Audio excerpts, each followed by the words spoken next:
तो समाजवादी अर्थव्यवस्था का कुछ एग्जाम्पल देख लेते हैं। तो समाजवादी अर्थव्यवस्था को पहली बार कौन सा देश अपनाया था? रूस अपनाया था। पहली बार रूस अपनाया था समाजवादी अर्थव्यवस्था को। और भी बहुत सारे देश एग्जाम्पल हैं, जैसे चीन जो है समाजवादी अर्थव्यवस्था का एग्जाम्पल है, क्यूबा समाजवादी अर्थव्यवस्था का एग्जाम्पल है, उत्तरी कोरिया समाजवादी अर्थव्यवस्था का एग्जाम्पल है। याद रखिएगा, समाजवादी अर्थव्यवस्था का उदाहरण कौन से देश हैं? रूस है, चीन है, क्यूबा है, उत्तरी कोरिया है। एक पॉइंट और है, समाजवादी अर्थव्यवस्था में जो है आय का वितरण समान होता है।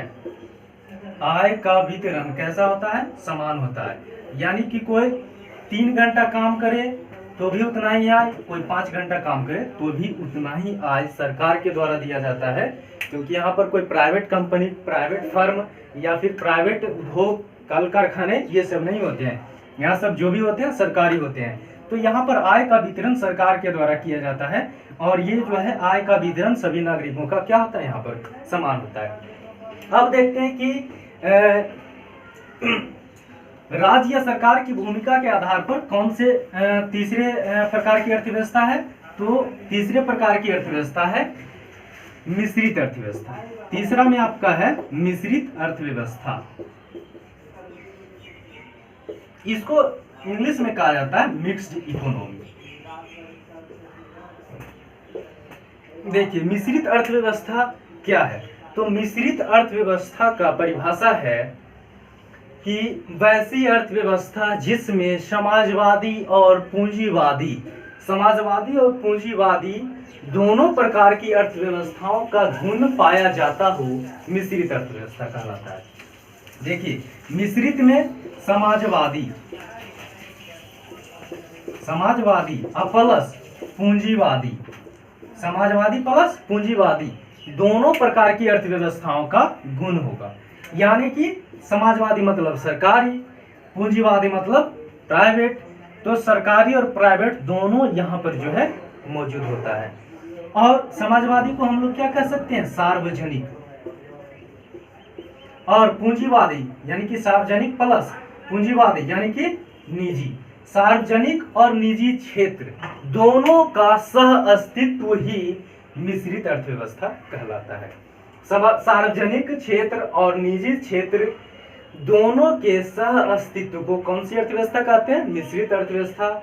या समाजवादी और पूंजीवादी दोनों का गुण जिस प्रकार की अर्थव्यवस्थाओं में पाया जाता है उसे कहा जाता है मिश्रित अर्थव्यवस्था।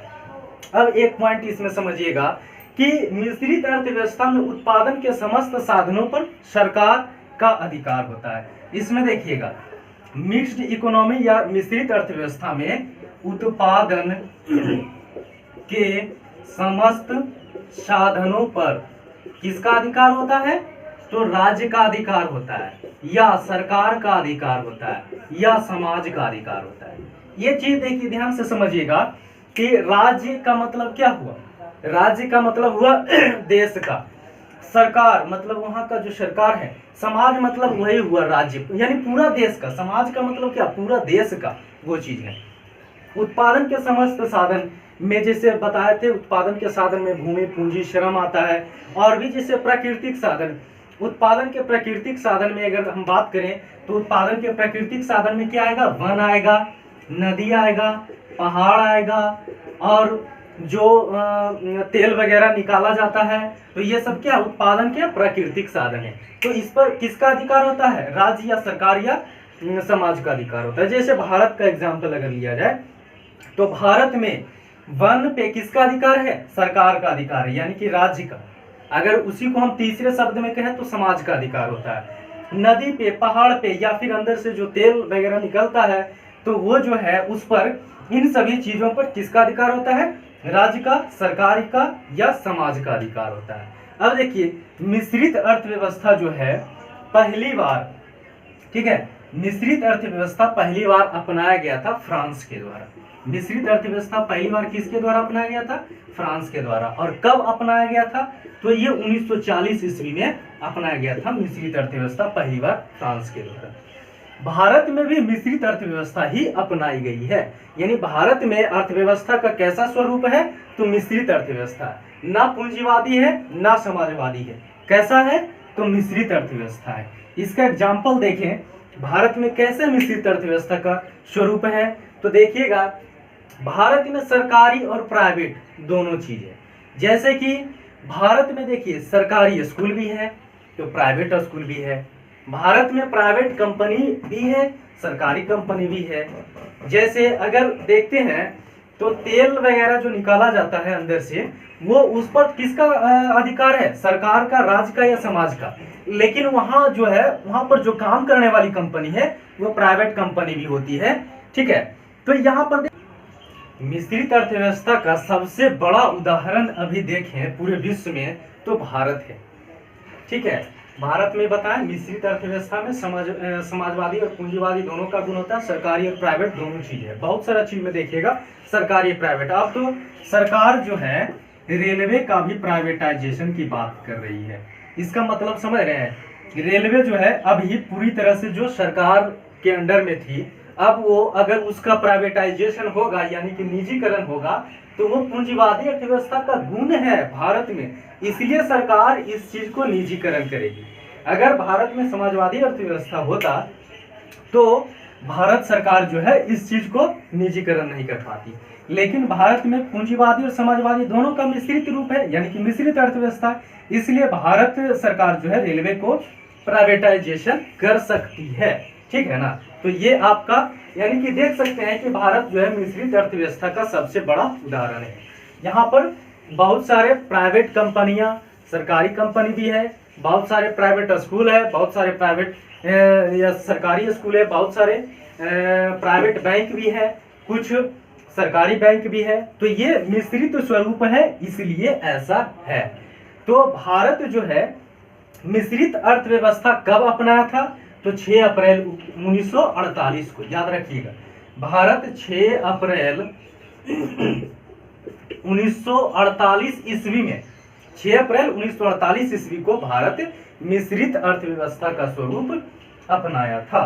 तो ये आपका जो है इतना जो आपको पॉइंट था मिश्रित अर्थव्यवस्था का पॉइंट था। अब देखिए इसमें देखिए कि अर्थव्यवस्था के प्रकार के तहत जो है राज्य या सरकार की भूमिका के आधार पर आपको 3 तरह से अर्थव्यवस्था को डिवाइड किए हैं, पूंजीवादी अर्थव्यवस्था, समाजवादी अर्थव्यवस्था, मिश्रित अर्थव्यवस्था। ये आपका जो सारा पॉइंट हुआ ये एग्जाम के व्यू से बहुत ही इंपॉर्टेंट पॉइंट है। इसे फिर से हम आपको बोर्ड पे तीनों को अलग अलग कैटेगरी वाइज लिख देते हैं, उसको आप स्क्रीनशॉट कर लीजिएगा।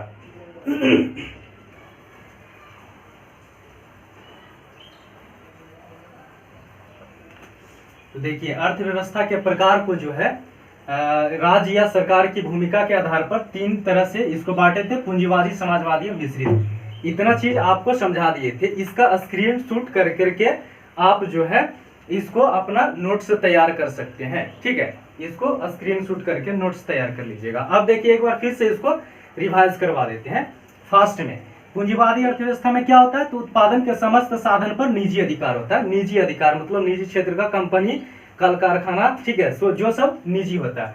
ये हस्तक्षेप के सिद्धांत पर कार्य करता है, यानी कि पूंजीवादी अर्थव्यवस्था में सरकार हस्तक्षेप नहीं करती है, किसी भी तरह का हस्तक्षेप नहीं करती है, ठीक है। और इसके जनक जो है एडम स्मिथ माने जाते हैं, यानी एडम स्मिथ के सिद्धांत पर पूंजीवादी अर्थव्यवस्था आधारित है। और पूंजीवादी अर्थव्यवस्था मांग एवं पूर्ति के नियम के अनुसार कार्य करती है, यानी कि यहाँ पर जो है कीमत का निर्धारण मांग एवं पूर्ति के नियम के अनुसार होता है। पूंजीवादी अर्थव्यवस्था में उत्पादक एवं व्यापारियों को लाभ दिया जाता है। कितना उत्पादन किया जाए इसका निर्धारण कौन करता है, पूंजीवादी अर्थव्यवस्था में निजी क्षेत्र के द्वारा किया जाता है, यानी प्राइवेट कंपनी, प्राइवेट कल कारखाने, ठीक है, व्यापारी लोग इसका निर्धारण करते हैं। इस अर्थव्यवस्था का प्रतिनिधित्व विकसित अर्थव्यवस्था वाले देश करते हैं। पूंजीवादी अर्थव्यवस्था का प्रतिनिधित्व विकसित अर्थव्यवस्था वाले देश करते हैं और इसका सर्वश्रेष्ठ एग्जाम्पल जो है अमेरिका है, ठीक है। अब देखते हैं समाजवादी अर्थव्यवस्था। उत्पादन के समस्त साधन पर किसका अधिकार होता है, राज्य का अधिकार होता है। यानी कि उत्पादन का जो साधन है कौन है, भूमि, पूंजी, श्रम, प्राकृतिक संसाधन में आ जाता है वन, नदी, ठीक है, और तेल वगैरह जो निकालते हैं हम लोग, ये सब प्राकृतिक संसाधन है, पहाड़ प्राकृतिक संसाधन है, ठीक है, ये सब। तो उत्पादन के समस्त साधन पर किसका अधिकार होता है, राज्य का, राज्य या सरकार का अधिकार होता है, ठीक है। और समाजवादी अर्थव्यवस्था में अर्थव्यवस्था का संचालन नियोजन के आधार पर किया जाता है, बताए थे, पंचवर्षीय योजना के आधार पर किया जाता है। उत्पादन का मुख्य उद्देश्य, समाजवादी अर्थव्यवस्था में उत्पादन का मुख्य उद्देश्य क्या होता है? जनता की कल्याण करना। ठीक है, समाजवादी अर्थव्यवस्था जो है कार्ल मार्क्स के सिद्धांत पर आधारित है, यानी कि समाजवादी अर्थव्यवस्था के जनक कौन माने जाते हैं? Karl Marx. और समाजवादी अर्थव्यवस्था का बेस्ट एग्जाम्पल जो है रूस, चीन, क्यूबा और उत्तरी कोरिया है। रूस, चीन, क्यूबा और उत्तरी कोरिया। समाजवादी अर्थव्यवस्था में आय का वितरण क्या होता है? समान होता है, इक्वल होता है। और समाजवादी अर्थव्यवस्था में जो है निजी क्षेत्र की भूमिका नगण्य होती है, यहाँ पर सरकार की भूमिका अति महत्वपूर्ण होती है समाजवादी अर्थव्यवस्था में। समाजवादी अर्थव्यवस्था को एक तरह से हम कह सकते हैं क्या? समाजवादी अर्थव्यवस्था को एक तरह से कह सकते हैं कि ये जो है आपका सरकारी चीज है। मिश्रित अर्थव्यवस्था, तो मिश्रित अर्थव्यवस्था पूंजीवादी और समाजवादी दोनों का मिला हुआ स्वरूप है। ठीक है, पूंजीवादी को हम क्या कहेंगे? निजी, समाजवादी को सार्वजनिक, यानी निजी और सार्वजनिक के सह अस्तित्व को क्या कहते हैं? मिश्रित अर्थव्यवस्था कहते हैं। मिश्रित अर्थव्यवस्था जो है इसमें आर्थिक संसाधनों के महत्वपूर्ण भाग पर राज्य या सरकार का अधिकार होता है। ठीक है, पूंजी मिश्रित अर्थव्यवस्था में जो है देखिए, मिश्रित अर्थव्यवस्था जो निजी और सार्वजनिक दोनों का मिला हुआ स्वरूप है, या पूंजीवादी और समाजवादी दोनों का मिला हुआ स्वरूप है, दो टर्म आ रहा है। ठीक है, इसलिए इसको द्वैध अर्थव्यवस्था भी कहते हैं, ध्यान से समझिएगा। मिश्रित अर्थव्यवस्था जो है इसको द्वैध अर्थव्यवस्था भी कहते हैं। और क्यों कहते हैं? क्योंकि पूंजीवादी और समाजवादी जो है दोनों मिला हुआ है, इसलिए इसको द्वैध अर्थव्यवस्था कहते हैं। मिश्रित अर्थव्यवस्था के प्रतिपादक कौन थे? जेएम किन्स थे। ठीक है, John Maynard Keynes. John Maynard Keynes जो है ये ब्रिटेन के बहुत बड़े अर्थशास्त्री थे। ठीक है, तो जेएम किन्स जो है मिश्रित अर्थव्यवस्था के प्रतिपादक थे, यानी कि जेएम किन्स के सिद्धांत के आधार पर ही मिश्रित अर्थव्यवस्था का उद्भव हुआ। पहली बार कौन अपनाया? तो 1940 में फ्रांस अपनाया था मिश्रित अर्थव्यवस्था। भारत कब अपनाया मिश्रित अर्थव्यवस्था? 6 अप्रैल 1948 को अपनाया था भारत मिश्रित अर्थव्यवस्था। तो ये जितना भी पॉइंट है इसको आप स्क्रीनशॉट कर लीजिएगा, नोट कर लीजिएगा। ठीक है, परीक्षा के दृष्टिकोण से ये बहुत ही महत्वपूर्ण है। तो ये आपका जो है दूसरा चैप्टर अर्थव्यवस्था का प्रकार जो है समाज या सरकार या राज्य की भूमिका के आधार पर इतना पॉइंट है। और अगले क्लास में जो है आपका बताएंगे अर्थव्यवस्था का प्रकार ही वो रहेगा विकास की रणनीति के आधार पर और आपका विश्व के अंतर संबंध के आधार पर किस तरह की अर्थव्यवस्था पाई जाती है पूरे विश्व में। ठीक है, तो आज के लिए इतना ही रखते हैं। और वीडियो अच्छा लगा हो तो लाइक करें, कमेंट करें और दोस्तों के बीच शेयर करें। और अगर चैनल पर नए हैं तो सब्सक्राइब करें चैनल को, बेल आइकन जरूर दबा दें, क्योंकि आपका जो है वीडियो पहुंचता रहे समय पर।